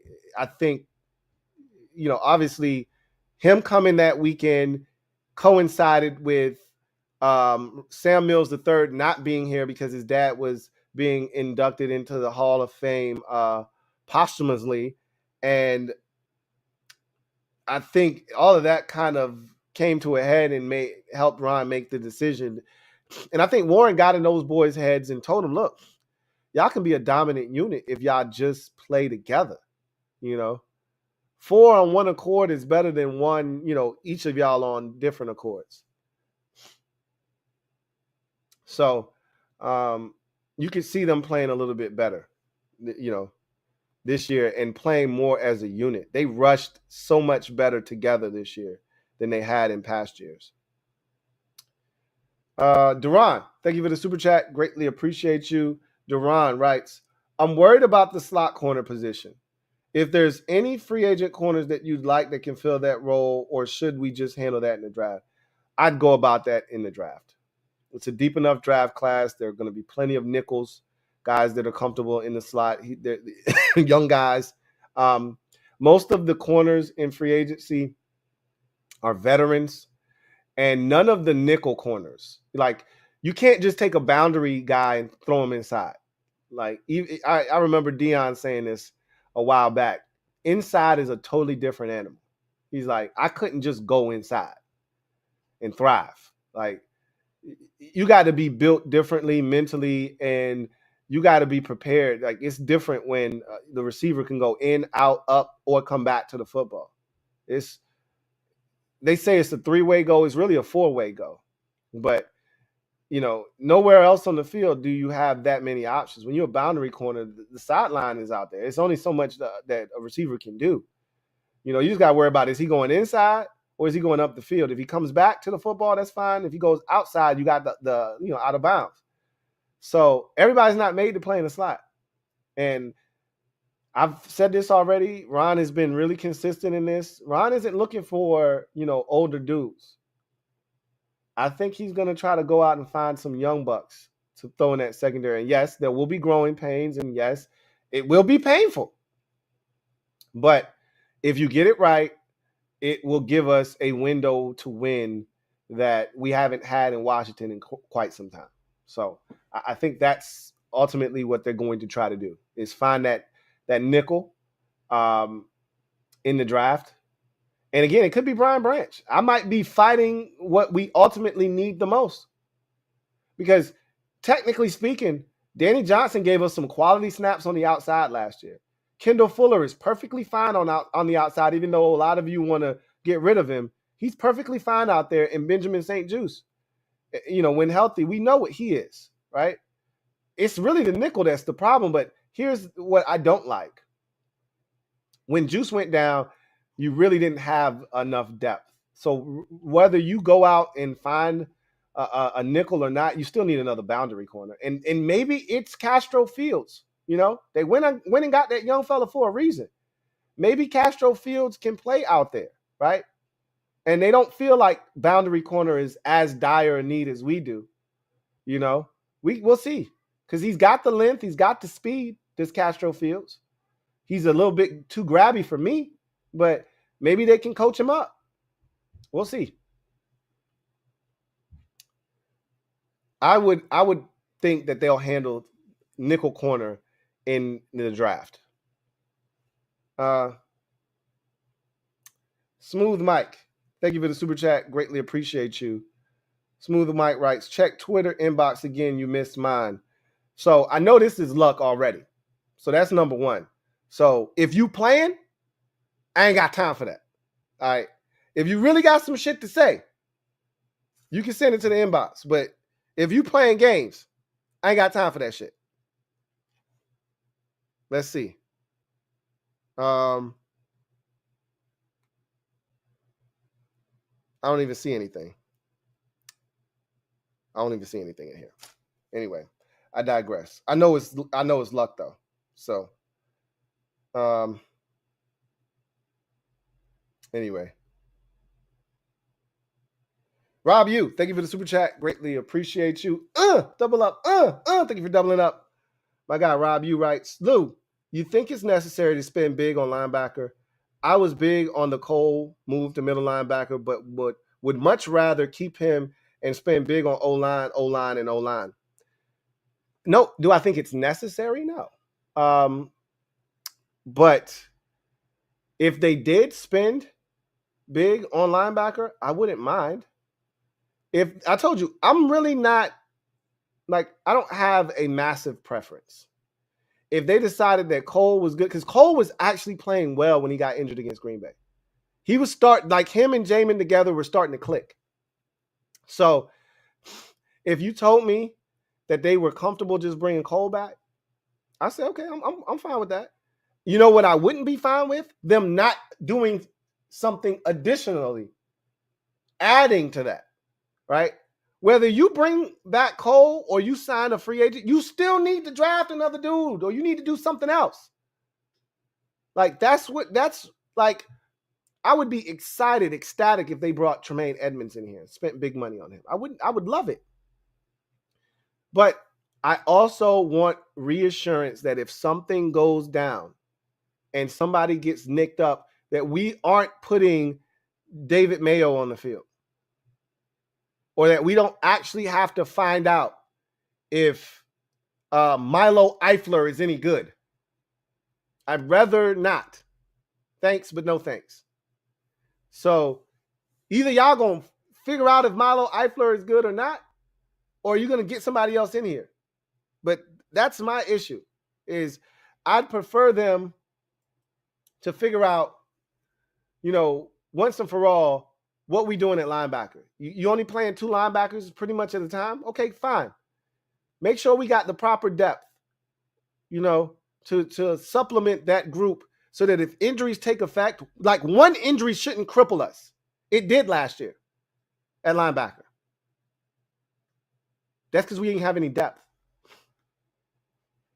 I wouldn't mind if they just brought Cole back and spent, more money and resources on the offensive line. I wouldn't mind. I don't have a preference either way. I'm flexible. I'm malleable.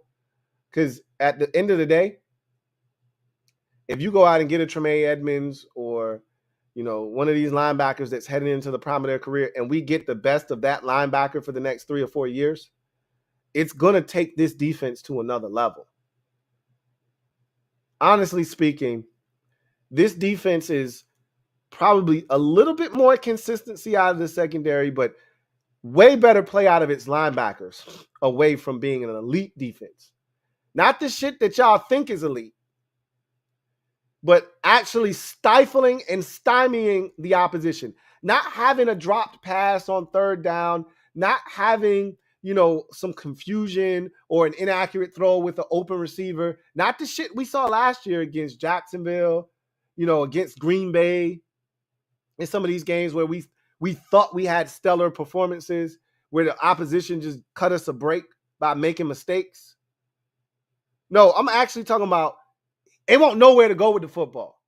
Or our linebacker made a hell of a play, a Herculean effort on a seam ball up the middle of the football field, and they knocked the shit away to the safety who picks it off, or they turned around and picked the shit off themselves.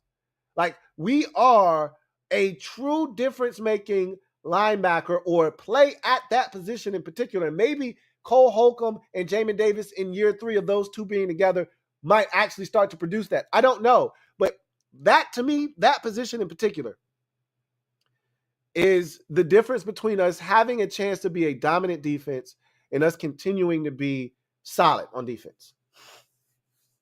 So I really don't have a preference, but I would not be against spending money on linebacker. And you don't have to necessarily break the bank. There are options. That's the beauty of it. It's not just one or two guys where if you want them, you're going to have to spend big money. There are options available.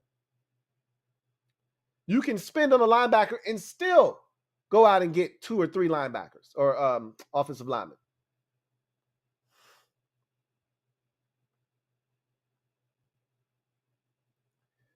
Deshaun Bell, thank you for the super chat.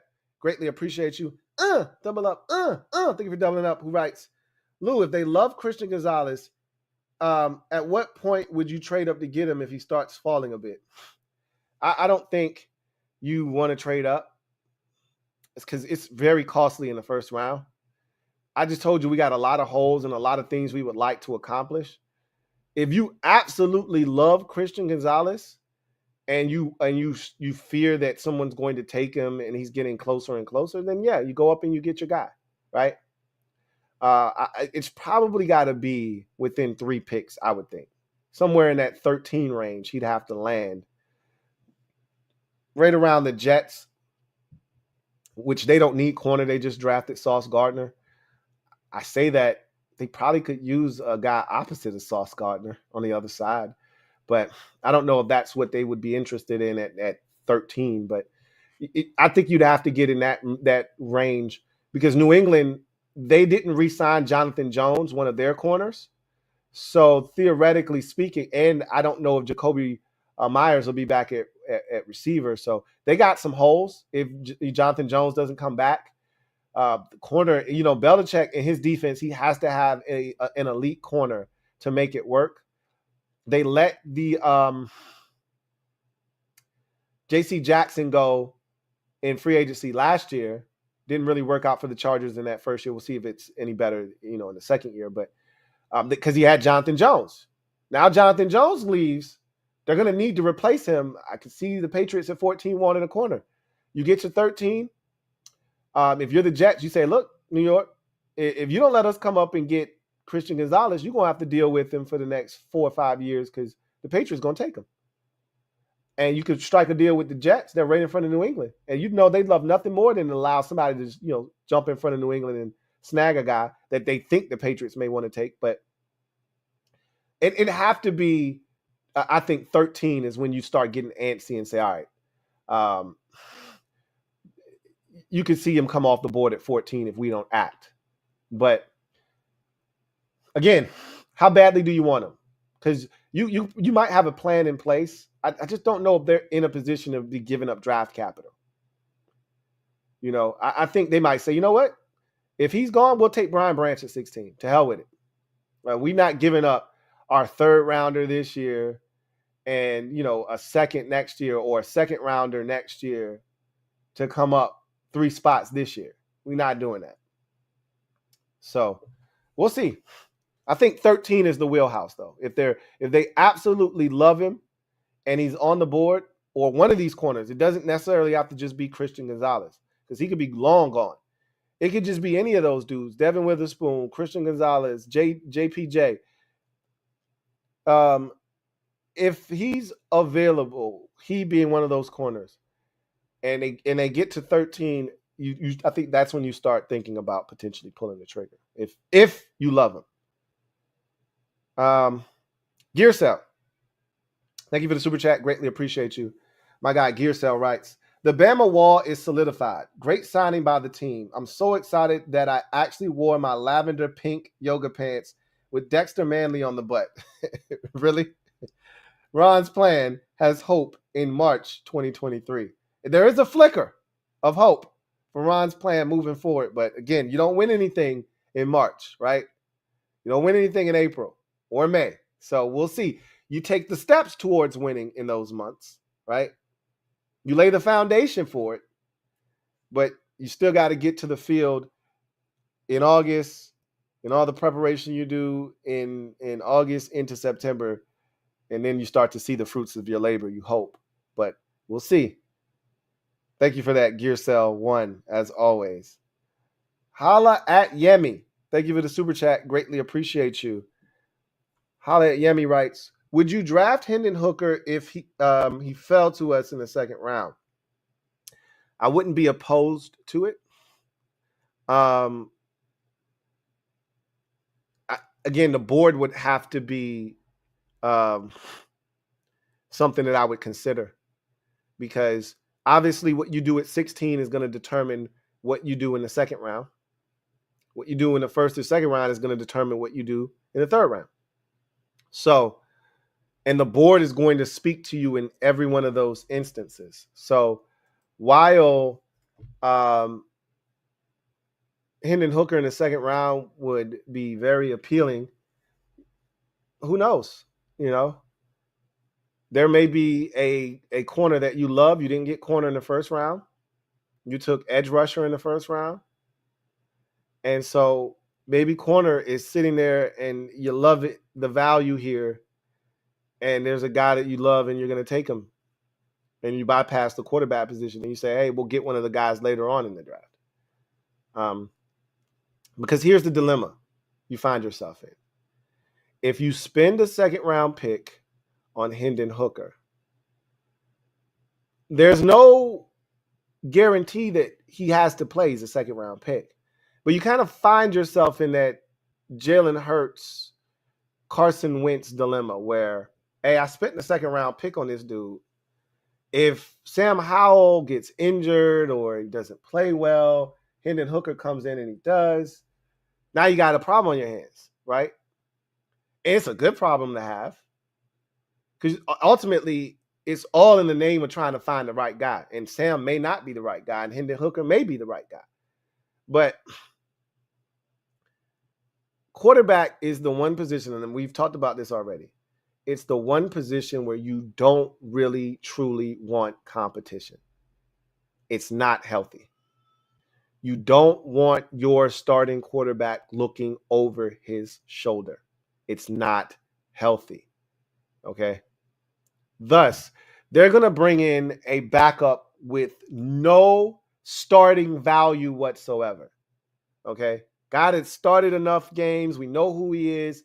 He's no threat to Sam Howell. Like Andy Dalton. Like Jacoby Brissett. Like Teddy Bridgewater. No one's going to be, after a rough game or two, no one's going to be like, put Teddy Bridgewater in. To hell with Teddy Bridgewater's ass. I don't want to see Jacoby Brissett. Hell no. Let's figure out what Sam's got. He's going to make mistakes. He's going to have some rough games. I want to see how he responds. If you draft Hendon Hooker, one or two bad outings, and they're like, hey, man, put Hendon Hooker in the damn game. That's not healthy for Sam. You draft a guy in the fifth round, Sam ain't looking over his shoulder at a fifth round pick. He's not.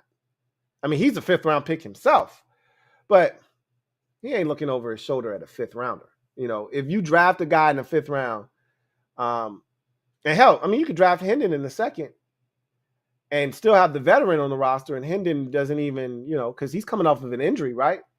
So it's not like he'll be ready. I mean, I've heard that he's supposed to be ready by training camp, but he could be ready or he could not be ready. Either way, long story short, I said a lot to say nothing. I'll just say this.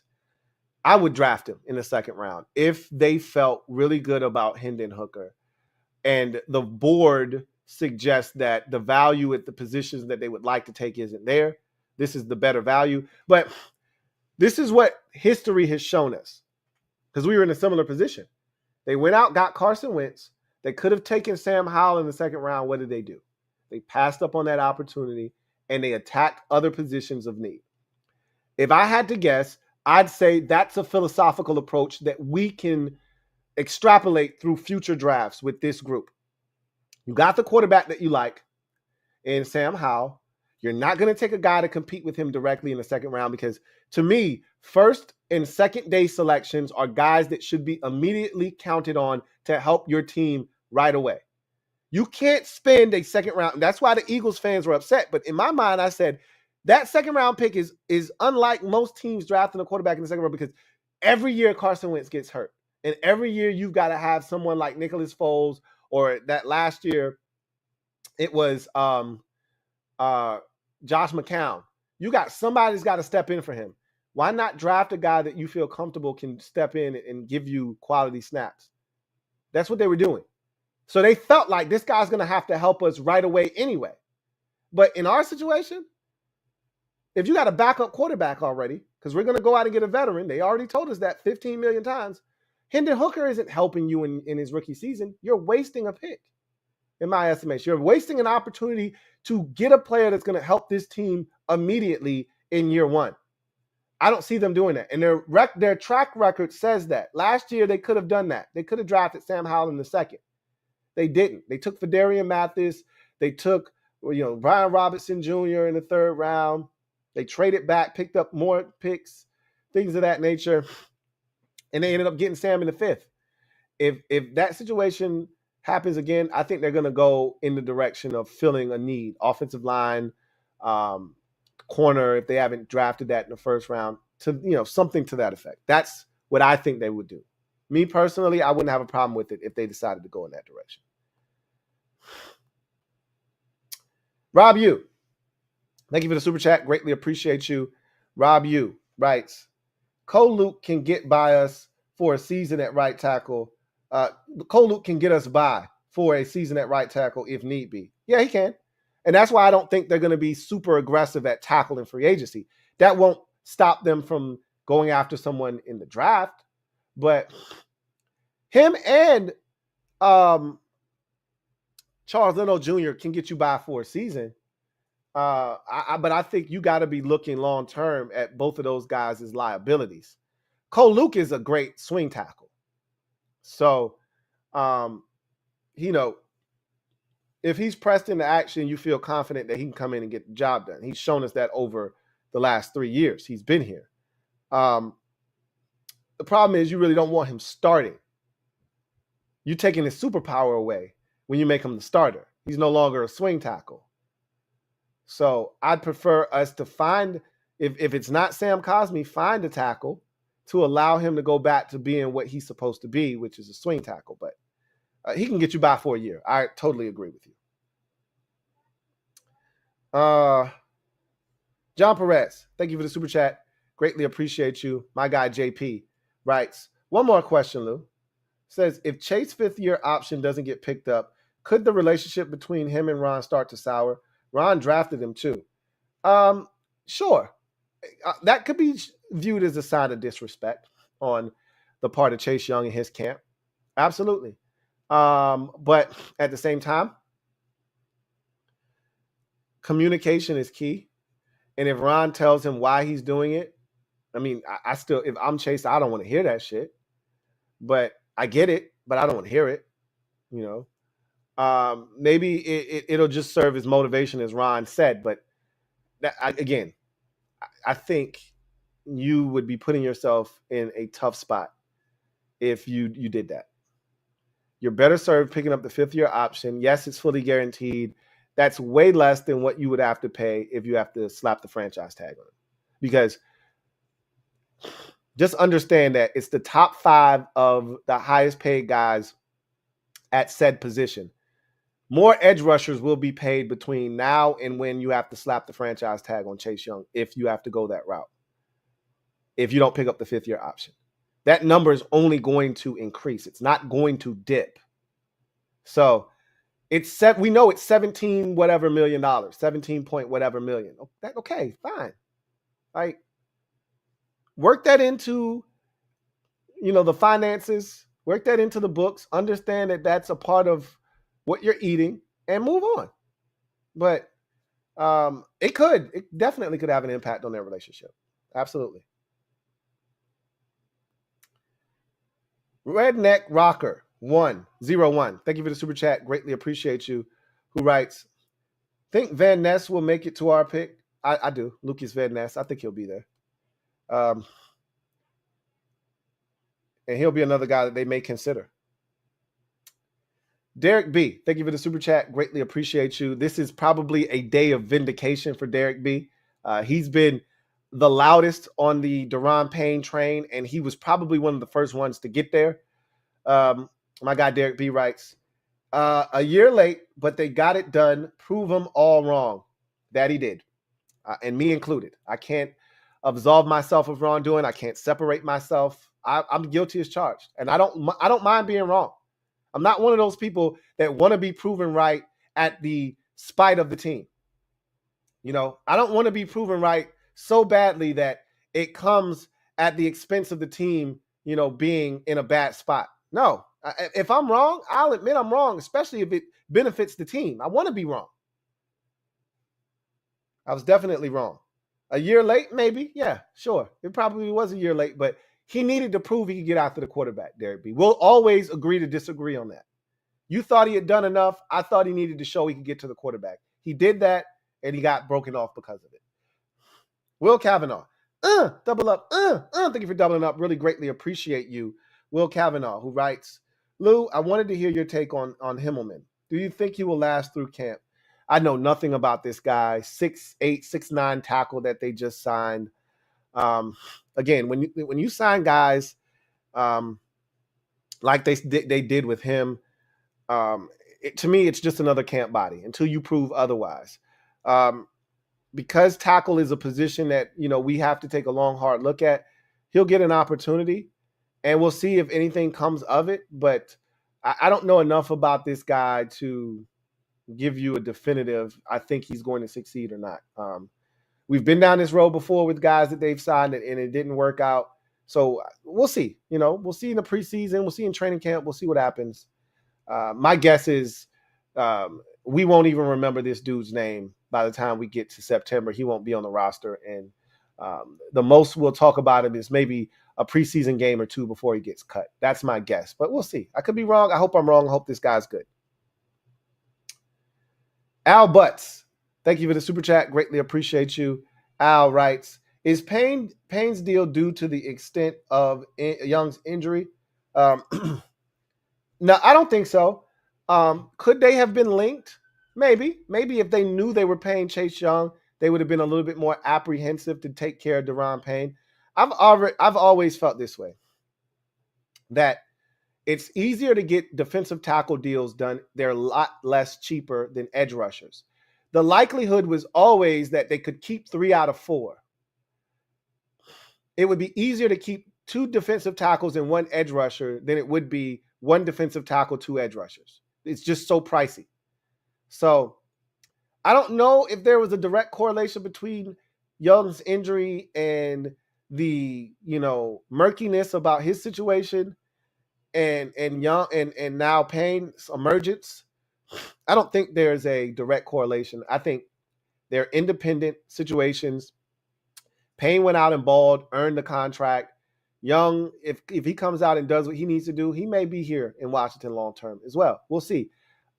Could there have been a correlation? Sure, maybe. I don't think there was. I don't think there was a connection there.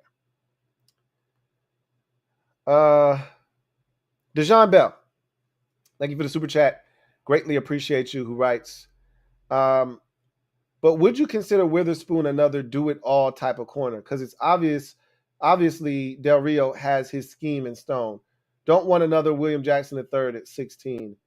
Witherspoon can do it all. I think everybody just wants to see him run and all that good stuff, which he won't do at the pro day, but he'll have an independent workout, a private one that teams will attend. We'll get all the numbers and particulars from that, and we'll go from there. But right now, his physicality, his ability to defend down the field, I think that's what is appealing to many people. But these corners, for the most part, are do-it-all corners. So I think I don't think you're going to get a William Jackson III at 16, but we'll see. We knew we were making a mistake because they wanted to play zone and they went and got a man corner.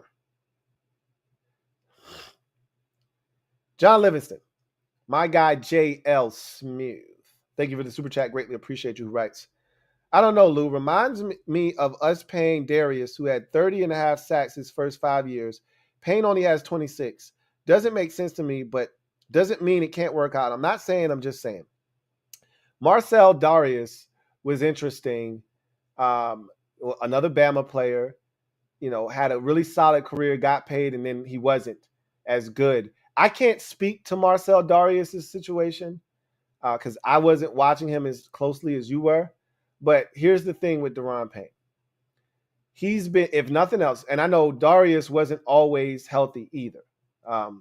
Can't tell you if he was always banged up or not, but he wasn't always healthy. Payne has been, and some of his sack numbers have been, altered a bit because they were asking him to do some different things when he was first drafted. Remember, when he first got here, we were kind of, still kind of figuring out 3-4 versus 4-3. We didn't really know what the hell we wanted to do.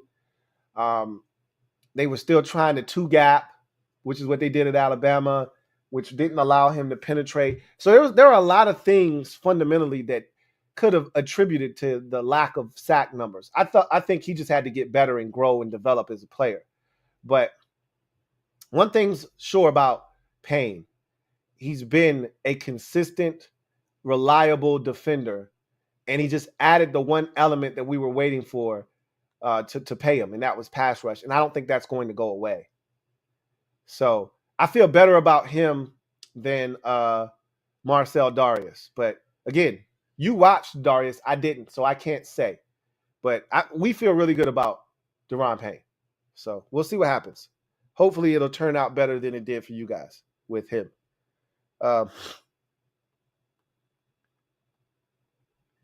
Daniel Pitts, thank you for the super chat. Greatly appreciate you. Daniel Pitts writes, hey, Lou, keep seeing Bijan at 16. How you feel? Nah, they're not going to do that. Now, you just drafted a running back last year in Brian Robinson, who they think is the bell cow. You got Antonio Gibson, who they think the world of as a Swiss Army knife.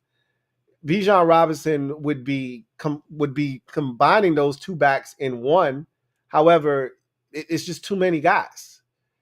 It's too many guys when you consider what Brian Robinson brings to the table. If anything, you're looking for a Jahmyr Gibbs type who can catch it out of the backfield and be a dynamic threat that way, because he would complement Brian Robinson if you were to let Antonio Gibson walk. But if you got Bijan Robinson, he's a do-it-all type of back, but then where does that leave Brian Robinson? If Bijan can do it all, what purpose does Brian Robinson have then at that point? That doesn't make any sense. There's no way you're taking him at 16. Again, Jahmyr Gibbs at 16 makes a ton of sense. That's probably a bit too high for him, but I think he's a first-round pick. So I would prefer you trade back and then take him if you could, but Bijan Robinson wouldn't be the answer at 16 if you were going running back. So anyway, I digress. That is the last super chat, and that's going to do it for me, your man, Louie T, here on this impromptu Sunday live stream of the Command Post. You know what it is. Post up and take command. I told you guys, and I never lie to you, if any news happened, you would see this face invading your space. Well, we got news. Here I am. And so Da'Ron Payne, brand new 4-year, $90 million deal, 60 of it guaranteed, second highest paid defensive tackle contract in NFL history, only bested by that of Aaron Donald. Never, ever trust a man with 2 first names. Well-deserved and done before free agency, so it gives us an opportunity to load up all our guns going into free agency and focus in on things that we need to focus in on. So I love it. I think this has been a very well orchestrated offseason and very efficient. And this is another move in a long list of moves made this offseason that we as fans can get behind. And so glad that the Bama Wall remains intact. Now we turn our attention to the tampering period, which begins tomorrow. And I expect us to hear Washington's name in the mix for 1 or 2 of these linebackers and some offensive linemen. So again, ears to the street, eyes open wide. We are not done. Far from it. But that's going to do it for me, your man Louie T. I will see you guys tomorrow with more content. Until then, you guys take care. Enjoy the rest of your Sunday. As always, God bless and good night.